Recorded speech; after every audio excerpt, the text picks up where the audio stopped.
اللهم صل على سيدنا ومولانا محمد صاحب التاج والمعراج والبراق والعلم دافع البلاء والوباء والكحط والمرض والألم اسمه مكتوب مرفوع مشفوع منقوش في اللوح والقلم سيد العرب والعجم اسمه مقدس معطر مطهر منور في البيت والحرم شمس الضحى بدر الدجى صدر العلا نور الهدى كهف الورى مصباح الظلم جميل الشيم شفيع الأمم صاحب الجود والكرم والله عاصمه وجبريل خادمه والبراك مركبه والمعراج سفره وفوق سدرة المنتهى مقامه وقاب قوسين مطلوبه والمطلوب مقصوده والمقصود موجود سيد المرسلين خاتم النبيين شفيع المذنبين أنيس الغريبين رحمة للعالمين راحة العاشقين مراد المشتاقين شمس العارفين سراج السالكين مصباح المقربين محب الفقراء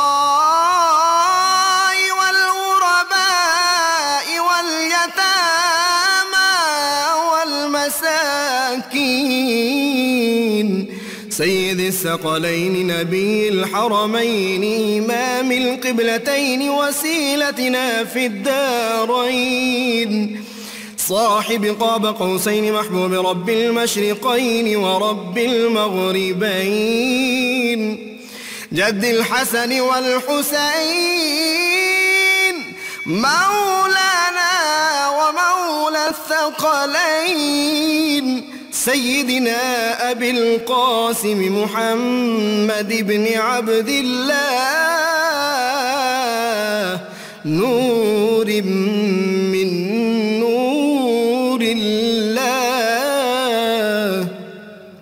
يا أيها المشتاقون بنور جماله بلغ العلا بكماله كشف الدجى بجماله حصنت جميع خصاله صلوا عليه وآله وأصحابه وسلموا تسليما اللهم صل على بسم اللہ الرحمن الرحیم۔ السلام علیکم ناظرین، پروگرام صبح نور کے ساتھ آپ کا میزبان نذیر احمد غازی حاضر ہے۔ ناظرین کرام، حضرت ابو انیس محمد برکت علی صاحب رحمہ اللہ کی مشہور تالیف اسماء النبی الکریم صلی اللہ علیہ وآلہ وسلم سے ایک اسم مبارک سیدنا دائم البشر صلی اللہ علیہ وآلہ وسلم، ہمارے سردار ہمیشہ خوش رہنے والے، درود و سلام بھیجے اللہ آپ صلی اللہ علیہ وسلم اور آپ کی آل پاک پر۔ حضرت عبداللہ بن ابو طلحہ رضی اللہ تعالیٰ عنہ اپنے والد حضرت طلحہ رضی اللہ تعالیٰ عنہ سے روایت کرتے ہیں کہ ایک دن رسول اللہ صلی اللہ علیہ وسلم تشریف لائے تو آپ کے رخ انور پر خوشی کے آثار ظاہر تھے۔ ہم نے عرض کیا، یا رسول اللہ صلی اللہ علیہ وسلم، آج ہم آپ کے چہرہ اقدس پر خوشی اور رونق کے غیر معمولی آثار دیکھ رہے ہیں۔ آپ صلی اللہ علیہ وسلم نے ارشاد فرمایا، ابھی میرے پاس ایک فرشتہ حاضر ہوا اور اس نے عرض کی، اے محمد صلی اللہ علیہ وسلم، آپ کا رب فرما رہا ہے کہ آپ کتنے خوش نصیب ہیں کہ آپ کی امت میں سے جب کوئی فرد آپ پر ایک بار درود بھیجے گا تو میں اس پر 10 بار درود بھیجوں گا، اور جو شخص آپ پر ایک بار سلام بھیجے گا میں اس پر 10 بار سلام بھیجوں گا۔ حضرت عبداللہ بن حارث رضی اللہ تعالیٰ عنہ بیان کرتے ہیں کہ میں رسول اللہ صلی اللہ علیہ وسلم سے زیادہ ہنس مکھ میں نے کسی شخص کو نہیں دیکھا۔ ناظرین کرام، وہ لوگ کتنے خوش بخت تھے، کتنے اعلیٰ بخت تھے، کتنے خوش نصیب تھے جن کو رسول اللہ صلی اللہ علیہ وسلم کا دیدار ہر وقت نصیب ہوتا تھا، ہر وقت اس چہرہ انور کی زیارت ہوتی تھی۔ کس چہرہ انور کی؟ کہ جن کو ایک نظر ایمان کی نظر سے، ایمان کے ساتھ محبت کی ایک نظر سے کسی نے دیکھ لیا تو اس کو جنت کا سرٹیفکیٹ مل گیا۔ اور یہ اس کائنات میں جتنی انسانی تاریخ معلوم تاریخ ہے، عام انسانوں حکمرانوں کی نہیں، انبیاء کی تاریخ میں سے بھی ایک ہی ہستی ہے جس کے صرف چہرہ انور کو دیکھ لینے سے، محبت کے ساتھ ایمان کی نظر سے آدمی کو جنت نصیب ہو جاتی ہے۔ ناظرین کرام، ان پاک ہستیوں میں سے ایک عظیم ایسی ہستی جو قاری قرآن بھی تھے، جو فقیہ امت بھی تھے، اور ناظرین کرام الگ سے فقہ عبداللہ بن مسعود رضی اللہ تعالیٰ مدون ہو چکی ہے، اتنی موٹی کتاب ان کے الگ سے، اتنے بڑے یہ فقیہ تھے امت کے، اور اللہ تعالیٰ نے ان کو ایسی آواز اور قرآن حکیم پڑھنے کا ایسا لہجہ عطا فرمایا تھا کہ وہ لحن داؤدی ان کی جو تھی نبی کریم صلی اللہ علیہ وسلم کی اتنی پسند تھی کہ آپ ان سے فرمائش کیا کرتے تھے کہ عبداللہ بن مسعود ہمیں قرآن سناؤ۔ ناظرین کرام، یہ عبداللہ بن مسعود نے ایک واقعہ جو بیان فرمایا ہے، وہ جب میں پڑھتا ہوں میری عجیب حالت ہو جاتی ہے، میں پوری اپنی قوت مجتمع کر کے اس واقعہ کو پڑھا کرتا ہوں کہ حضرت عبداللہ بن مسعود فرماتے ہیں ایک دن میں اور دیگر صحابہ جن میں سیدنا عمر فاروق رضی اللہ تعالیٰ عنہ بھی تھے، نبی کریم صلی اللہ علیہ وسلم کے ذات ایک جگہ گئے، دیکھا آپ ایک قبر کے پاس تشریف فرما ہوئے، کافی دیر تک آپ کچھ پڑھتے رہے، مناجات کرتے رہے، اور اس کے بعد نبی عالمین صلی اللہ علیہ وسلم کی چشمان مبارک سے آنسو جو تھے وہ رواں ہو گئے، اور ہم خاموشی سے کھڑے رہے۔ جب آپ فارغ ہوئے تو سیدنا عمر فاروق رضی اللہ تعالیٰ نے عرض کیا یا رسول اللہ صلی اللہ علیہ وسلم آج آپ کو بہت آپ دیدہ دیکھا ہے۔ تو آپ نے فرمایا کہ تمہیں معلوم ہے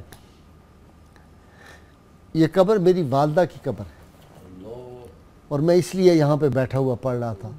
ناظرین کرام، نبی عالمین صلی اللہ علیہ وسلم کو چھوٹی عمر میں اپنے والدین سے جدائی ہو گئی تھی، سفر میں تھے تو مقام ابوا میں سیدہ آمنہ سلام اللہ علیہ کا وصال پاک ہو گیا تھا۔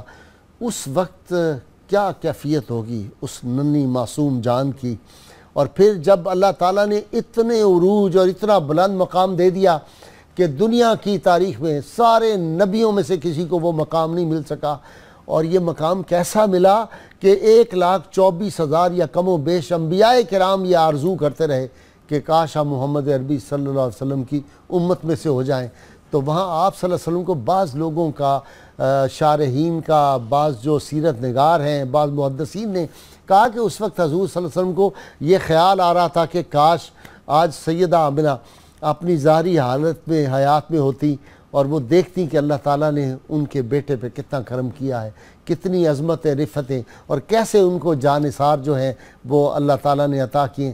ناظرین کرام، جان نثار آنے رسول عربی صلی اللہ علیہ وسلم کی مثال یہ دنیا کی تاریخ کے اوراق نہیں پیش کرتے، آسمان کی آنکھ نہیں پیش کر سکتی، اور میں یہ بات فخر سے کہتا ہوں اور کہا کرتا ہوں کہ 14 صدیوں میں جیسے جان نثار رسول اللہ صلی اللہ علیہ وسلم کے تھے، ہیں اور قیامت تک رہیں گے، کسی دنیا میں نبی کو وہ نصیب نہیں ہو سکے۔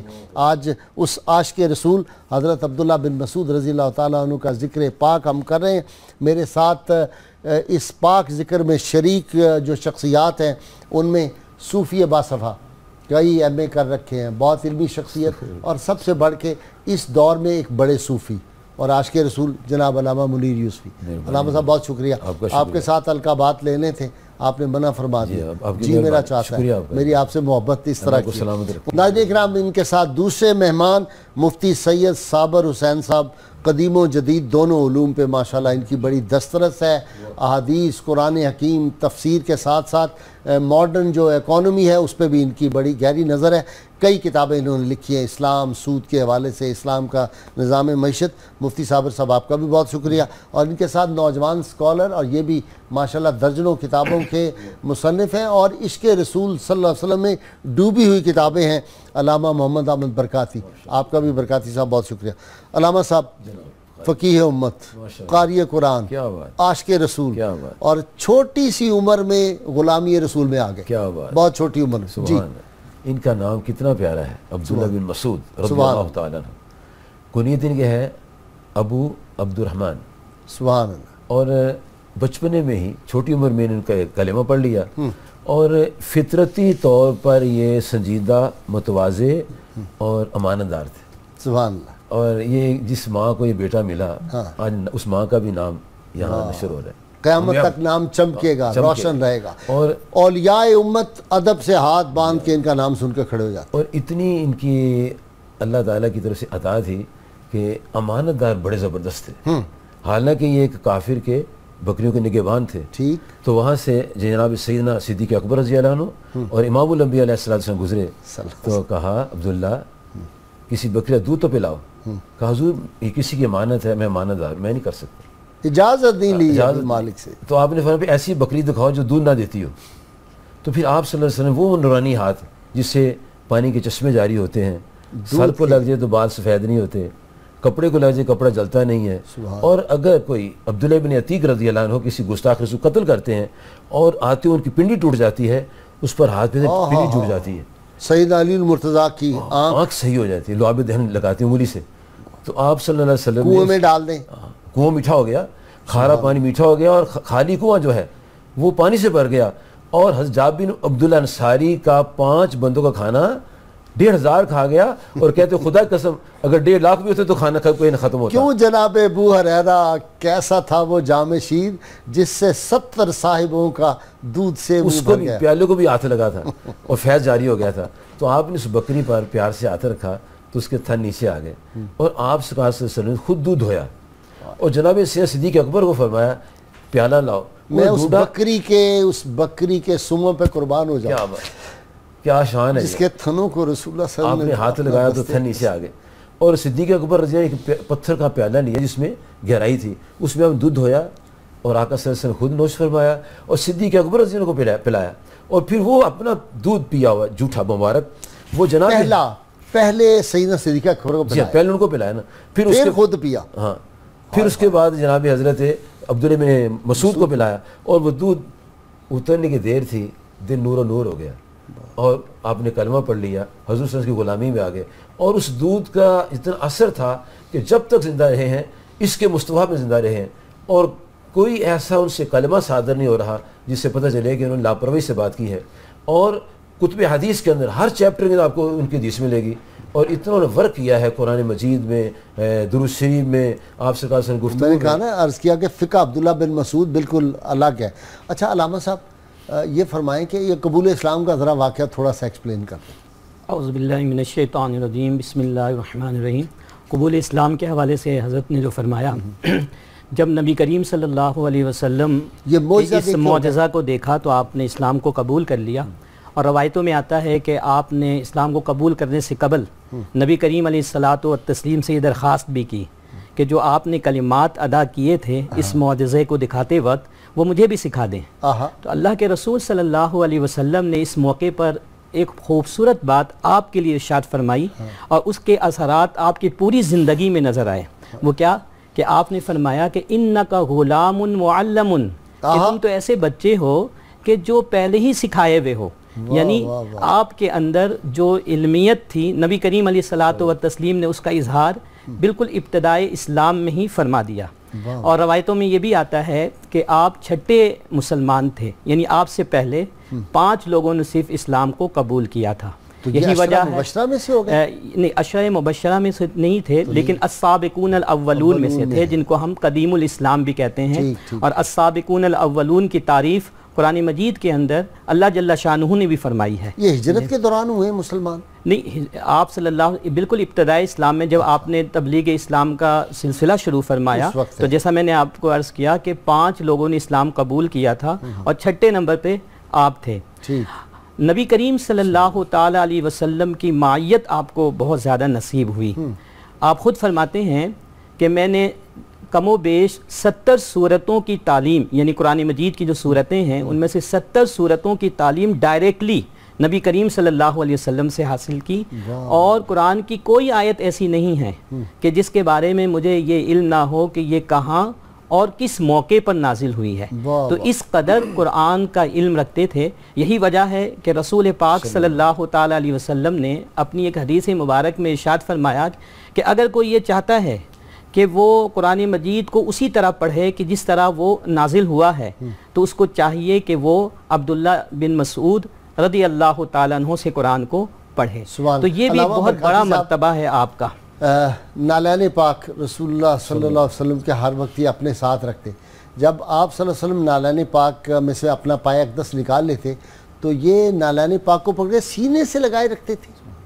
یہ حضرت سیدنا عبداللہ بن مسعود رضی اللہ عنہ، میں سمجھتا ہوں کہ ان کی خوش قسمتیوں میں سے سب سے بڑی خوش قسمتی یہی ہے کہ نالین مقدس ہر وقت سینے کو لگانے کے لیے آپ کو موقع ملتا رہے. جو سر پہ رکھنے کو مل جائے نال پاک کے حضور تو پھر کہیں گے کہ ہاں تاجدار ہم بھی ہیں. اب حضور صلی اللہ تعالی وسلم کے قدموں والی جگہ بھی آپ کو ملی ہے، اور آپ کے القاب میں صاحب النالین والوسادہ بھی ہے، تکیے والا، تو وہ بھی آپ ہی کے پاس ہوتا تھا. یعنی حضور صلی اللہ علیہ وسلم کے سر اقدس سے مس ہو رہی چیز اور پاؤں مبارک سے مس ہو رہی ہے، تو حضور صلی اللہ علیہ وسلم کے پورے جسد مبارک کے فیض و برکات حضرت عبداللہ بن مسعود کو نصیب ہو رہے ہیں. حضرت عبداللہ بن مسعود رضی اللہ عنہ اسی لیے آپ جب بعد میں بیان کرتے ہیں یا تو ڈائریکٹلی مسائل بیان کرتے تھے یا حضور صلی اللہ علیہ وسلم کے معجزات بیان فرماتے تھے. ایک خاص بات آپ جو ابھی آتے ہوئے کر رہے تھے مجھ سے، وہ کیا تھی ان کے حوالے سے؟ علوم مصطفیٰ صلی اللہ علیہ وسلم جس سے ثابت ہوتا ہے. ہاں جی، حضور صلی اللہ علیہ وسلم نے ان کو خصوصیت سے 2 مواقع پر اتنا نوازا ہے اپنے علوم و عرفان سے کہ ایک مرتبہ حضور صلی اللہ علیہ وسلم تشریف لائے ہیں، باہر رات کا ٹائم ہے، ان کو پکڑ کے ساتھ لے کے آئے ہیں اور ان کے گرد ایک حفاظتی حصار کھینچ دیا. اچھا. اور وہ کھینچ کے فرمایا تم ادھر بیٹھ جاؤ، لوگ آئیں گے، تم نے ڈرنا نہیں ہے. اور بٹھا کے حضور صلی اللہ علیہ وسلم تشریف لے گئے ہیں، اور اس کے بعد جیسے آپ بیٹھے تو بڑے دراز قد قسم کے لوگ وہ آنا شروع ہو گئے. فرمایا پہلے تو مجھے ڈر لگا، لیکن جیسے حضور کی بات ذہن میں آئی تو وہ سارا خوف جو ہے وہ حضور کی اس بات سے ہی دور ہو گیا.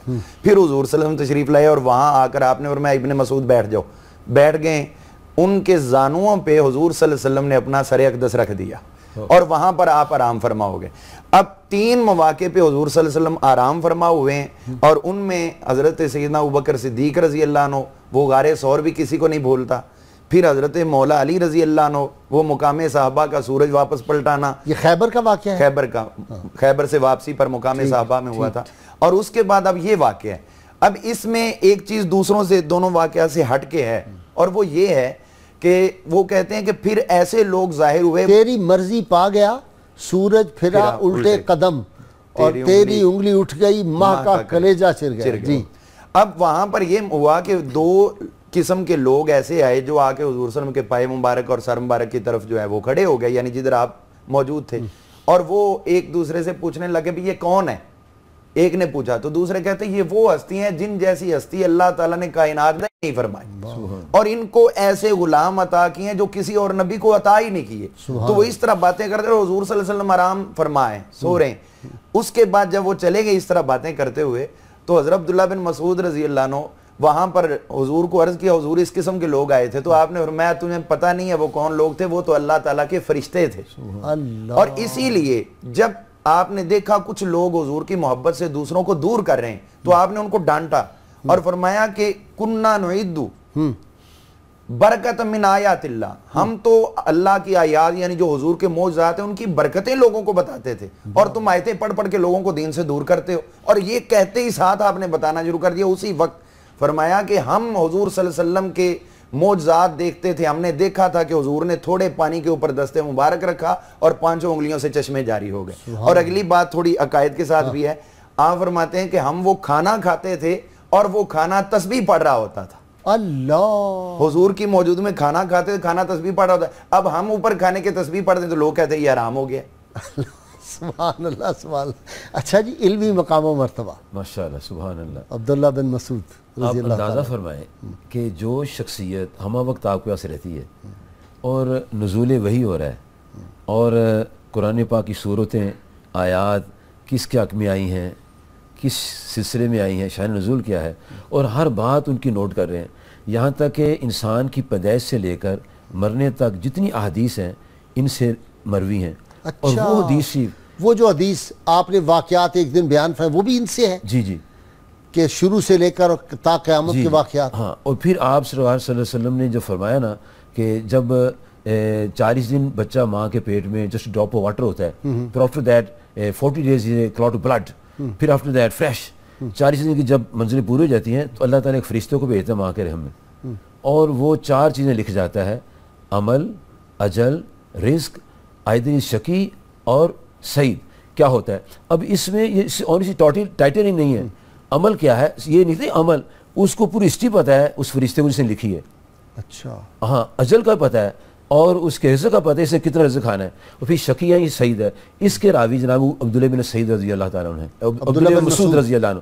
اور پھر انہوں نے کہا کہ رسول پاک صلی اللہ علیہ وسلم فرمایا کہ بندہ نیک کام کر رہا ہے, چل رہا ہے, چلتا چلتا چلتا چلتا جنت کے قریب ہوتے یکدم ایسا پلٹا کھا دوزخی ہو جاتا ہے, اور پھر ایک آدمی دوزخ کی طرف جا رہا ہے. یہ وہی لوگ نہیں ہوتے کہ ناموس رسالت پہ ساری زندگی قرآن و حدیث کی بات, رسول اللہ صلی اللہ علیہ وسلم کی نغمے سناتے رہے, اور ناموس رسالت پہ آ کے کمزور پڑ گیا, غرق ہو گیا, ختم ہو گیا, ختم. کیونکہ ذات مصطفیٰ ایسی ذات ہے جہاں تو الفاظ بھی سوچ کے بولنا پڑتے ہیں, اور قرآن پاک اس کا شاہد ہے کہ صحابہ کرام حضور صلی اللہ علیہ وسلم سے عرض کرتے تھے رائنا یا رسول اللہ صلی اللہ علیہ وسلم, اور دشمن جو تھے, بے ایمان جو تھے, گستاخ جو تھے, وہ اس لفظ کو لمبا کر لیتے تھے, رائی نہ کہہ لیتے تھے.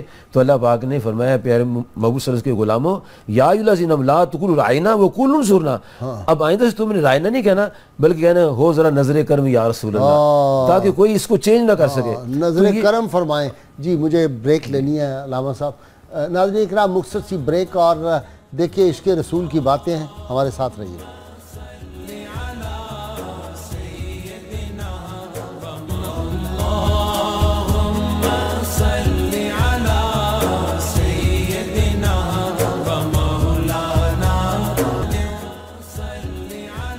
ویلکم بیک ناظرین اکرام. سیدنا عمر فاروق رضی اللہ تعالیٰ عنہ نے ایک مرتبہ اہل کوفہ کی تعلیم و تربیت کے لیے سیدنا عبداللہ بن مسعود کو اپوائنٹ کیا, ڈپیوٹ کیا کہ آپ وہاں جائیں. تو بھیجتے ہوئے آپ نے کہا کہ اہل کوفہ, میرا جی یہ چاہتا تھا کہ میں اس کو اپنے پاس رکھوں, لیکن تمہاری چونکہ تربیت مقصود ہے اور تعلیم مقصود ہے, اس لیے میں اس کو بھیج رہا ہوں. یعنی اتنا صحابہ سے بھی ان کا, علامہ صابر صاحب, بڑا پیار تھا. جو خلفائے راشدین کے زمانے میں ایسی بے شمار روایتیں موجود ہیں کہ حضرت عمر فاروق, حضرت علی رضی اللہ تعالی عنہما اور دیگر صحابہ کرام آپ کی علمی لیاقت پر بہت اعتماد کیا کرتے تھے, اور فخر بھی کرتے تھے, فخر بھی فرمایا کرتے تھے. خود رسول اللہ صلی اللہ علیہ وسلم کی ایک حدیث ہے کہ جس میں آپ نے ارشاد فرمایا, صحیح بخاری اور صحیح مسلم دونوں کے اندر یہ حدیث مبارک موجود ہے کہ وما حدثکم ابن مسعود فصدقوہ, کہ جو کچھ تمہیں ابن مسعود بیان کرے تم اس کی تصدیق کر دیا کرو, یعنی اسے مان لیا کرو, یہ غلط نہیں کہہ سکتے. حضرت علی رضی اللہ تعالی عنہ کے زمانے خلافت میں آپ نے ایک دفعہ یہ ارشاد فرمایا کہ اگر میں بغیر مشورے کے اپنے بعد کسی کو مسلمانوں کا امیر یا خلیفہ مقرر کروں تو میں حضرت عبداللہ بن مسعود رضی اللہ تعالیٰ عنہ کو مقرر کروں گا.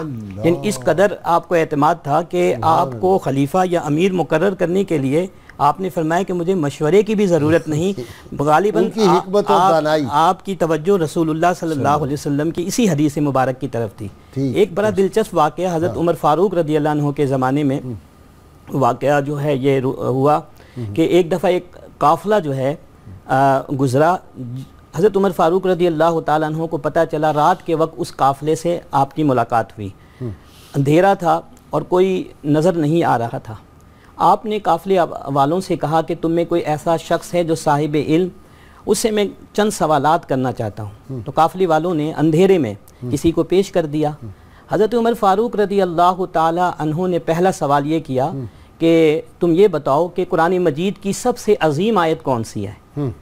تو انہوں نے کہا کہ قرآن کی سب سے عظیم آیت اللہ لا الہ الا ہو الحی القیوم یعنی آیت الکرسی کا جو ابتدائی حصہ ہے. پھر آپ نے پوچھا کہ قرآن کی سب سے محکم آیت کون سی ہے؟ تو آپ نے فرمایا کہ ان اللہ یأمر بالعدل والاحسان، یہ آیت کریمہ ہے سورۃ النحل کی. پھر آپ نے پوچھا کہ قرآن مجید کی سب سے جامع آیت کون سی ہیں؟ تو آپ نے فرمایا کہ فمن یعمل مثقال ذرۃ خیرا یرہ. حضرت عمر فاروق رضی اللہ تعالیٰ عنہ کہتے ہیں کہیں تم عبداللہ بن مسعود تو نہیں ہو؟ تو آپ نے کہا کہ جی میں عبداللہ بن مسعود ہوں. آپ اندازہ لگائیں کہ حضرت عمر فاروق رضی اللہ تعالیٰ عنہ کے سوالات اور ان کے جوابات آپ نے سماعت کر کے آپ نے اندازہ لگا لیا کہ ان سوالوں کے جو جوابات ہیں وہ عبداللہ بن مسعود کے علاوہ کوئی اور نہیں دے علامہ سکتے. برکاتی ایک دن وہ واقعات میں آتا ہے کہ یہ کوئی بیان کر رہے تھے حدیث پاک رسول اللہ صلی اللہ علیہ وسلم کی اور مسکرا دیے. تو لوگوں نے سوال کیا کہ آپ مسکرائے کیوں ہیں؟ تو انہوں نے کہا اس لیے کہ نبی کریم صلی اللہ علیہ وسلم جب یہ بیان فرما رہے تھے تو آپ بھی اس موقع پہ مسکرائے تھے. یعنی ایک ایک ادا یہ عشق رسول تھا. جی ان کا عشق رسول جو ہے نا جی وہ ایک تو عشق وہ ہوتا ہے جو اندر سے خود بخود ہو جائے، اور ایک یہ ہوتا ہے کہ محبوب جو ہے وہ خود بھی اپنی طرف سے محبت ودیت کر دیتا ہے. تو یہ ان کا مسکرانا حضور صلی اللہ علیہ وسلم کے لیے، اور حضور صلی اللہ علیہ وسلم کی حدیث پاک ساتھ بتائی کہ وہاں پہ حضور صلی اللہ علیہ وسلم فرماتے ہیں کہ یہ بات کرتے ہوئے خود اللہ تعالیٰ بھی مسکرا پڑا. اچھا تو اب یہ حضور صلی اللہ علیہ وسلم نے اسی لیے ان کی حوصلہ افزائی کرتے ہوئے ایک مرتبہ ارشاد فرمایا کہ مجھے قرآن پاک پڑھ کے سناؤ. تو انہوں نے حیرت میں کہا حضور آپ پہ نازل ہو اور میں آپ کو سناؤں؟ تو حضور صلی اللہ علیہ وسلم نے فرمایا ہاں آج میرا دل کرتا ہے میں تجھ سے سنوں. تو جب انہوں نے قرآن پاک پڑھنا شروع کیا آنکھیں بند کر کے تو اپنی پوری محبت سے پیار سے پڑھتے رہے. سورۃ النساء کی آیات انہوں نے پڑھی. دلائل النبوت میں امام بہقی نے یہاں ذکر کیا ہے وہ لفظ کہ جب یہ وہاں پہ پہنچے ہیں نا فَكَيْفَ إِذَا جِئْنَا مِن كُلِّ أُمَّةٍ بِشَهِيدٍ وَجِئْنَا بِكَ عَلَىٰ هَٰؤُلَاءِ شَهِيدًا، ان تمام کے اوپر آپ نگران ہیں، گواہ ہیں. اب یہاں کہتے ہیں کہ حضرت عبداللہ بن مسعود فرماتے ہیں میں نے آنکھیں کھول کے حضور صلی اللہ علیہ وسلم کی طرف دیکھا تو حضور سن رہے ہیں وَظَرَفَتْ عَيْنَاهُ، آپ کی دونوں آنکھوں سے آنسو رواں ہیں. اور یہاں پر حضور صلی اللہ علیہ وسلم نے ان کو ایک جملہ بولا ہے. آپ نے فرمایا حسبک، تجھے یہی کافی ہے. یعنی اگر اپنے معاملات پہ تم مجھے اپنا شاہد جانتے ہو، مجھے اپنے تمام دنیاوی معاملات میں گواہ جانتے ہو، تو پھر تمہارے لیے یہی کافی ہے اور تمہارے تمام معاملات میں کفایت کروں. تو یہ حضور صلی اللہ علیہ وسلم کی ان کے اوپر جو ہے وہ خصوصی عنایات ہیں. اسی طرح جب وہ ابو جہل کے قتل کا مسئلہ ہوا تو حضور نے ان کو روانہ فرمایا اور ساتھ میں کہا بھی تم پہچان لینا گرد و غبار بہت زیادہ خون آلود ہوگا کہیں. تو ایک نشانی میں بتاتا ہوں. جب ہم چھوٹے تھے تو اس وقت عبداللہ بن جدعان کی دعوت میں ہم اکٹھے تھے. اس وقت یہ ابو جہل بھی تھا. اس نے کوئی بات کی تو میں نے اس کو دھکا لگایا، یہ گر پڑا. اس کے گھٹنے پہ چوٹ کا اس وقت کا نشان اب بھی موجود ہے. اس نشان سے پہچاننا. جب یہ وہاں پر گئے انہوں نے پہچانا، وہ بڑا مشہور واقعہ ہاں جی ان کو گرایا تھا، پچھاڑ دیا تھا اور یہ بھی اپنی آخری سانسوں میں تھا. تو آپ نے جب یہ دیکھا کہ تم ہو، اور اس نے مکی دور میں جو ہے حضرت عبداللہ بن مسعود کو ایک دفعہ بہت مارا تھا، سختی کی تھی. تو اب میں بھی اب وہ وقت یاد کرو جب تم نے سختی کی تھی اور اب یہ وقت آ گیا. اس کے سینے پہ بیٹھ گئے. جب گردن کاٹنے لگے تو کہتا ذرا نیچے کر کے کاٹنا، بعد میں سر رکھے جائیں گے تو میں ذرا بلند نظر آؤں گا اور پتہ چلے گا کہ یہ مکے کا سردار ہے. اور کہا اس نے پوچھا کہ مسلمانوں کا اور جنگ کا فیصلہ کیا؟ انہوں نے کہا تمہاری ذلالت اور مسلمانوں کی عزت. کہنے لگا تو اب کیا کرنے لگا نا؟ تمہاری گردن کاٹنے لگا. کہتے ہیں اب لوگ کیا کہیں گے؟ بھی ایک ہی پورے عرب میں آدمی تھا کام کا جس کو تم نے مار دیا. مرتے وقت بھی وہ فخر و مباحت کر رہا ہے. انہوں نے جب اس کی گردن کاٹی تو حضور صلی اللہ علیہ وسلم کے پاس حاضر ہوئے. حضور صلی اللہ علیہ وسلم نے ان سے قسم اٹھوائی، حلف لیا. آپ حلف دو کہ واقعی اس کو قتل کیا ہے. انہوں نے حلف دیا واقعی قتل کیا ہے. تو اس کی جو سردار مکہ تھا اس کی تلوار حضور صلی اللہ علیہ وسلم نے عبداللہ بن مسعود کو عطا فرما دی. اللہ. تو اس طرح جو ہے وہ حضرت سیدنا محبت کا گفٹ ہے غلاموں کو سرداروں کی تلواریں دی، عطا فرما دی. جی میں اپنے سامعین کو ایک بات سنانا چاہتا ہوں حضرت عبداللہ بن مسعود رضی اللہ عنہ کی. امام بخاری صاحب نے اس کو کتاب الصلاۃ باب التشہد میں لکھا ہے. فرماتے ہیں کہ ہم نماز پڑھ رہے تھے تو ہم نے اتحیات میں جو پڑھنا تھا اس کے بھی یہ پڑھا السلام علی اللہ فلانین و فلانین. اب یہ سلائڈ سا پڑھتے ہیں، اتحیات کی آواز اونچی نہیں ہوتی جی. اور شان مصطفیٰ کریم صلی اللہ علیہ وسلم کہ وہ منہ میں پڑھ رہے تھے. جب نماز کا سلام پھیر لیا فرمایا تم کیا پڑھ رہے تھے؟ تم السلام علی اللہ پڑھ رہے تھے. السلام علیہ نہیں پڑھتے ہو السلام، اللہ تو خود سلام ہے، تم اس کو کہتے اللہ السلام علیہ، بھائی ایسے پڑھا کو میں تمہیں بتاتا ہوں، بھائی تو پڑھا کرو التحیات للہ والصلوات والطیبات السلام علیکا ایہا النبی ورحمۃ اللہ وبرکاتہ السلام علینا وعلی عباد اللہ الصالحین. یہاں تک بیان کرنے کے بعد حضرت عبداللہ بن مسعود فرماتے ہیں جب یہ پڑھو گے نا تو اللہ کے بندے چاہے آسمانوں میں ہیں یا زمین آسمان کے درمیان تمہارا سلام ان کو پہنچ جائے گا. اللہ، یہ صحیح بخاری کی حدیث ہے. اب وہ جو لوگ کہتے ہیں کہ سلام نہیں پہنچتا، دعا نہیں پہنچتی، نہ بخاری پڑھتے ہیں بیچارے ہمارے بھائی، اور نہ ان کو سمجھ ہے کہ امام بخاری نے کیا لکھا ہے، اور اتنا زبردست ورق کیا انہوں نے. اور رسول اللہ صلی اللہ علیہ وسلم کی بارگاہ میں بھی سلام پہنچتا ہے. سلام پہنچتا ہے. اقبال نے وہی کہا ہے نا کہ شوق تیرا اگر نہ ہو میری نماز کا امام، میرا قیام بھی حجاب، میرا سجود بھی حجاب. اس میں شان مصطفیٰ بھی نظر آ رہی ہے کہ آپ منہ کی آواز سن رہے ہیں اور انبیاء تو چونٹی کی آوازیں سنتے ہیں، اور حضور صلی اللہ علیہ وسلم محفوظ کی آواز سنتے ہیں، قبر کے اندر کی باتیں سنتے ہیں. کوئی چیز پنہا نہیں ہے، پوری دنیا ٹرانسپیرنٹ ہے نبی صلی اللہ علیہ وسلم کے لیے. اور پھر جتنا انہوں نے ورک کیا ہے درود شریف پر، کمال ورک کیا ہے. فرماتے ہیں کہ جو درود شریف پڑھتا اس کا دین ہی کوئی نہیں. اچھا، ہاں جی، جو درود شریف پر اس کا دین ہی کوئی نہیں ہے. اللہ. اور پھر یہ روایت کرتے ہیں، امام ترمذی نے لکھی ہے، اول الناس بی یوم القیامہ اقسم علیہ الصلاۃ. آپ فرماتے ہیں رسول پاک کا فرمان ہے جو کثرت سے مجھ پر درود شریف پڑھے گا کل قیامت کے دن میرے ساتھ ہوگا، میرے قریب ہوگا. کل قیامت کے روز میرے یہ وہی قریب لوگ ہوگا. ہیں جی. وہ ایک دعا بھی تو یہ کر رہے تھے کہ یا اللہ مجھے رسول اللہ صلی اللہ علیہ وسلم کا ساتھ عطا فرما. جنت میں رسول اللہ صلی اللہ علیہ وسلم کی رفاقت کا. اس حوالے سے ایک بڑا دلچسپ واقعہ، حضرت عثمان غنی رضی اللہ تعالیٰ عنہ کے زمانے مبارک میں جب آپ علیل ہوئے اور بیمار ہوئے تو حضرت عثمان غنی رضی اللہ تعالیٰ عنہ مزاج پرسی کے لیے تشریف لے گئے، اور جا کر کچھ آپ سے بالکل سوال و جواب کا ایک معاملہ ہوا. آپ نے سب سے پہلا سوال کیا حضرت عثمان نے کہ فما تشتکی، تمہیں کیا ہوا ہے، کس بیماری میں مبتلا ہو؟ تو حضرت عبداللہ بن مسعود کہتے ہیں ذنوبی، میں گناہوں کی بیماری میں مبتلا ہوں. یہ وہ شخص ہیں جو رسول اللہ صلی اللہ علیہ وسلم کی صحبت کاملہ میں زیادہ تر وقت گزارنے والے، لیکن آپ دیکھیں خوف کا عالم کہ کہہ رہے ہیں کہ گناہوں میں مبتلا ہوں. حضرت عثمان کہتے ہیں کہ فما تشتہی، اب آپ کیا چاہتے ہو؟ رحمت ربی. تو حضرت عبداللہ بن مسعود کہتے ہیں مجھے اپنے رب کی رحمت چاہیے. حضرت عثمان غنی کہتے ہیں کہ افلا ندعو لک طبیبا، کیا میں آپ کے لیے کسی ڈاکٹر کو، حکیم کو نہ بلاؤں، طبیب کو نہ بلاؤں؟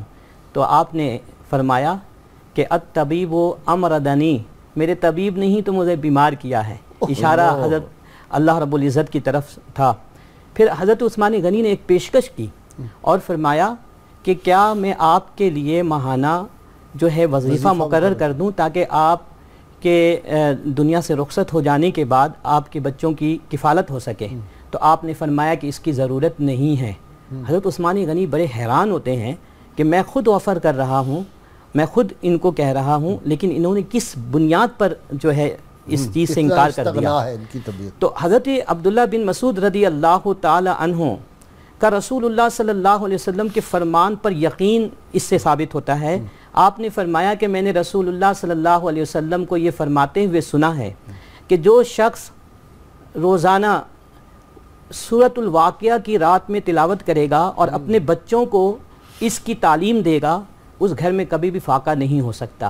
اور میں نے اپنے بچوں کو یہ عادت ڈال دی ہے، وہ روزانہ سونے سے پہلے رات میں سورۃ الواقعہ کی تلاوت کرتے ہیں. تو حضرت عبداللہ بن مسعود رضی اللہ تعالیٰ عنہ کی پوری زندگی. علامہ برکاتی، وہ واقعہ کہ ایک درخت پہ یہ چڑھے ہیں، پنڈلیاں پتلی پتلی ہیں، صحابہ کی ہنسی نکل گئی، وہ کیا واقعہ ہوا؟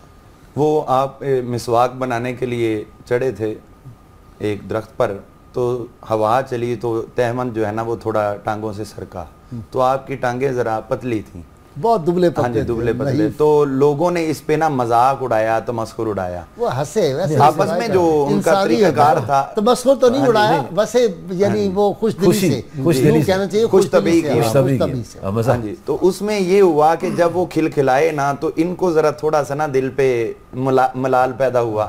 حضور صلی اللہ علیہ وسلم نے دیکھ لیا، آپ نے فرمایا تم ان کی ٹانگوں کو دیکھ کے ہنس رہے ہو، قیامت کا دن ہوگا اس کی ٹانگیں احد پہاڑ سے بھی زیادہ وزنی ہوں گی. اب اس میں آپ تھوڑا اس حدیث پاک کو بخاری شریف والی اس حدیث کے ساتھ ملائیں جس میں حضور صلی اللہ علیہ وسلم احد پہاڑ پر گئے تھے اور وہ وجد میں آیا تھا، تو حضور نے فرمایا تھا یحبنا ونحبہ، یہ ہم سے محبت کرتا ہے، ہم اس سے محبت کرتے ہیں، اور یہ بھی محب ہیں وہ بھی محب ہے، لیکن دونوں کا جب قیامت والے دن معاملہ سامنے آئے گا تو باوجود اس کے کہ احد پہاڑ وجد میں آتا ہے جس کے دامن میں سید الشہداء بھی دفن ہے، 70 صحابہ ہیں، لیکن حضور صلی اللہ علیہ وسلم عبداللہ بن مسعود کے لیے فرما رہے ہیں کہ اس کی ٹانگیں ہی صرف اس سے زیادہ بھاری ہو۔ اچھا علامہ صاحب یہاں یہ بھی فرما دیں آپ جی پتھر بھی نبی کریم صلی اللہ علیہ وسلم سے محبت کرتے تھے، تو جو انسان نبی کریم صلی اللہ علیہ وسلم سے عشق نہیں کرتا، محبت نہیں کرتا، وہ تو پتھروں سے برا ہے، پتھروں سے بھی کیا گزرا ہے، پتھر تو چومنے کے لائق ہیں، وہ پتھر تو یقین جانے درخت پتے جہاں جہاں وہ رکے، جہاں جہاں ٹھہرے وہی مقام محبت کی جلوہ گاہ بنے۔ ہمارے شیخ قبلہ بابی نگینہ سرکار رحمۃ اللہ حج کرنے گئے تو ثانی صاحب رحمۃ اللہ شرپوشی والے وہ بھی ساتھ تھے، تو جب مدینہ شریف پہنچے تو آپ نے فرمایا کسی نے زندہ عاشق رسول دیکھنا ہے؟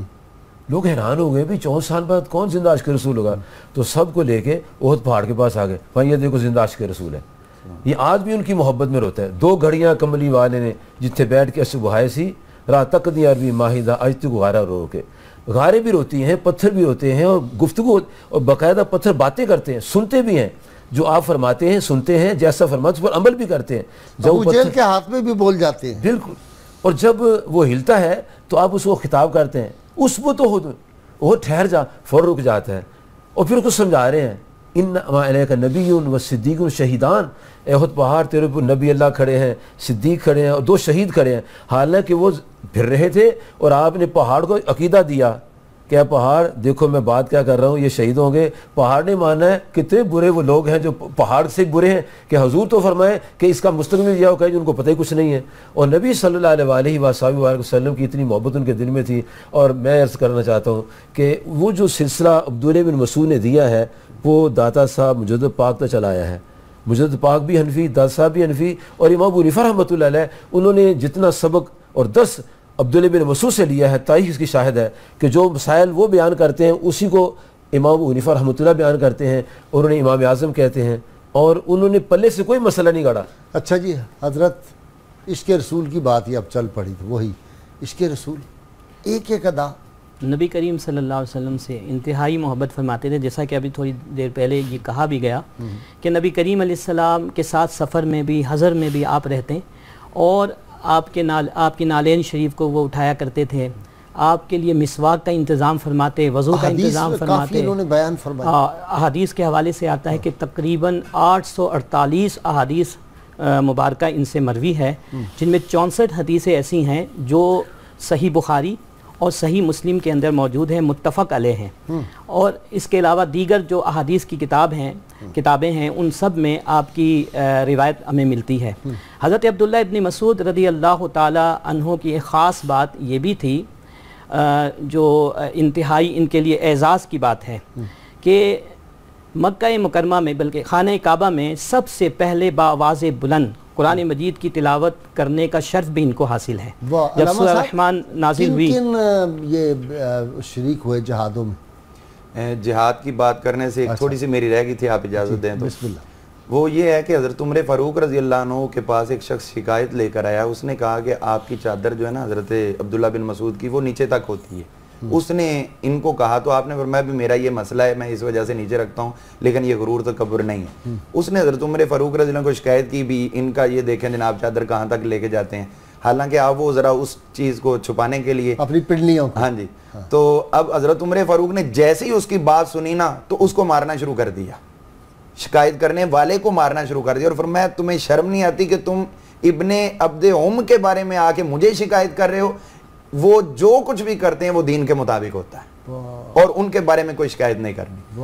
اب اس سے یہ پتہ چلا کہ وہ جن کی زبان پہ حق بولتا ہے وہ ان کے ایک ایک عمل کو اپنی طرف سے جائز سمجھتے کہ پوچھنے کی بھی ضرورت نہیں کسی کے بارے میں۔ اب جہاد میں دیکھیں، یہ ہم نے ابھی جنگ بدر کے حوالے سے ذکر کیا ہے، اس کے بعد جنگ احد میں یہ حضور صلی اللہ علیہ وسلم کے بالکل ساتھ ساتھ رہے ہیں، جدھر حضور صلی اللہ علیہ وسلم تشریف لے کے جاتے رہے ہیں۔ یہ چونکہ اس میں حضور صلی اللہ علیہ وسلم شدید زخمی ہوئے ہیں، تو اس جنگ کے اندر جو ہے وہ حضرت عبداللہ بن مسعود رضی اللہ عنہ، ان کی اصل ذمہ داری وہ تلوار سے ذرا ہٹ کے سامان کی سپلائی کی رہی تھی، سامان کی تھی، ہر چیز کا خیال رکھنا۔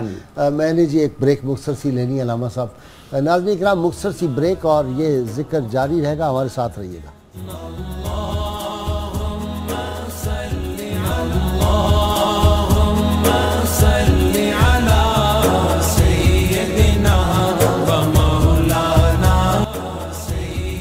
ویلکم بیک ناظرین کرام، مجھے وقفے میں جوائن کیا ہے پروفیسر محمد ایوب بھٹی صاحب نے، جو آج بارگاہ حضرت عبداللہ بن مسعود رضی اللہ تعالیٰ عنہ منقبت بھی پروگرام کے آخر میں پیش کریں گے۔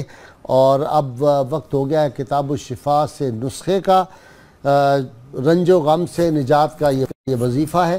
جو شخص صبح سورج نکلنے کے بعد 100 مرتبہ اللہ تعالیٰ کے اسم مبارک یا وارثو کا ورد کرے تو اللہ تعالیٰ اسے ہر غم اور علم سے نجات عطا فرماتا ہے۔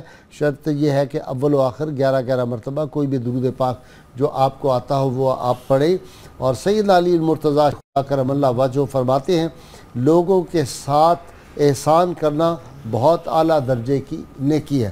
ناظرین کرام، حضرت عبداللہ بن مسعود رضی اللہ تعالیٰ عنہ کیا مقام، آپ کا عشق رسول صلی اللہ علیہ وسلم، یہ صحابہ کرام کا ذکر پاک ہی ایسا ہوتا ہے جب یہ کر رہا ہوتا ہے آدمی اپنے قلب و ذہن پہ ایک خاص قسم کے انوار اور کیفیات محسوس کرتا ہے، اور جو لوگ سن رہے ہوتے ہیں ان کو بھی لگتا ہے کہ اپنے تخیل اور تصور میں وہ اس دور میں پہنچ جاتے ہیں۔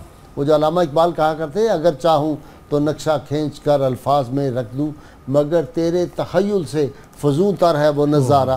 تو علامہ اقبال کہا کرتے تھے کہ میرے پاس تو فارغ وقت ہوتا ہی نہیں، جب وقت ہوتا ہے میں دور رسالت باب صلی اللہ علیہ وسلم میں اپنے خیالوں کی دنیا میں پہنچ جاتا ہوں، اور پھر میں دیکھتا ہوں یہ عبداللہ بن مسعود بیٹھے ہیں، یہ سیدنا صدیق اکبر رضی اللہ تعالیٰ، یہ علی المرتضیٰ شیر خدا، یہ سیدنا عمر فاروق رضی اللہ تعالیٰ، جناب عثمان ذو النورین اور خالد بن ولید، اور یہ سارے ستارے اس آفتاب و مہتاب کے ارد گرد جو ہے دیوانہ وار بیٹھے ہوئے ہیں۔ تو یہی اللہ تعالیٰ سے میری دعا ہے، اللہ تعالیٰ ہمیں حضور سید عالمین صلی اللہ علیہ وسلم کی سچی پکی محبت عطا فرمائے، کیونکہ رسول اللہ صلی اللہ علیہ وسلم کی محبت سے ہی اللہ کی محبت ملتی ہے۔ براہ راست اللہ کی محبت کسی کو مل جائے تو وہ ایمان کی نشانی نہیں ہے۔ ایمان کی نشانی یہ ہے کہ نبی کریم صلی اللہ علیہ وسلم کی ذات سے غیر مشروط محبت اور لامحدود وفاداری انسان کے پاس ہونی چاہیے۔ اب مجھے اجازت دیجیے کل تک کے لیے، انشاءاللہ تعالیٰ کل آپ سے ملاقات ہوگی۔ جاتے جاتے پروفیسر ایوب بھٹی صاحب سے ہم منقبت سنیں گے، ہمارے ساتھ رہیے گا۔ بہت خوبصورت منقبت پروفیسر صاحب پڑھنے جا رہے ہیں۔ جی پروفیسر صاحب۔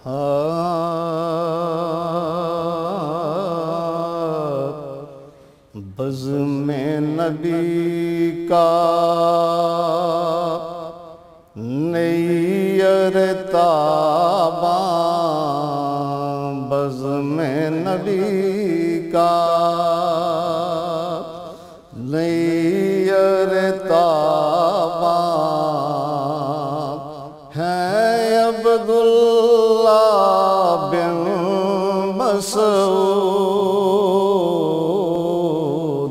علم میں یکتا حافظ قرآن، علم میں یکتا حافظ قرآن ہے عبداللہ بن مسعود، بزم نبی کا جن کا سینہ قرآن کی ہر ایک آیت سے نقش ہوا، علم نبی کی شمع فروزہ، علم نبی شمع فروزہ ہے عبداللہ بن مسعود، بزم نبی کا، جن کی دعا پر پیارے نبی نے پیار سے آمین کہا، عشق میں کامل صاحب عرفان، عشق میں کامل صاحب عرفان ہے عبداللہ بن مسعود، بزم نبی کا ساجد پیارے نبی کی قربت، جن کے حصے میں آئی، واقف واصل نور یزدان، واقف واصل نور یزدان ہے عبداللہ بن مسعود، بزم نبی کا نیر تابا ہے عبداللہ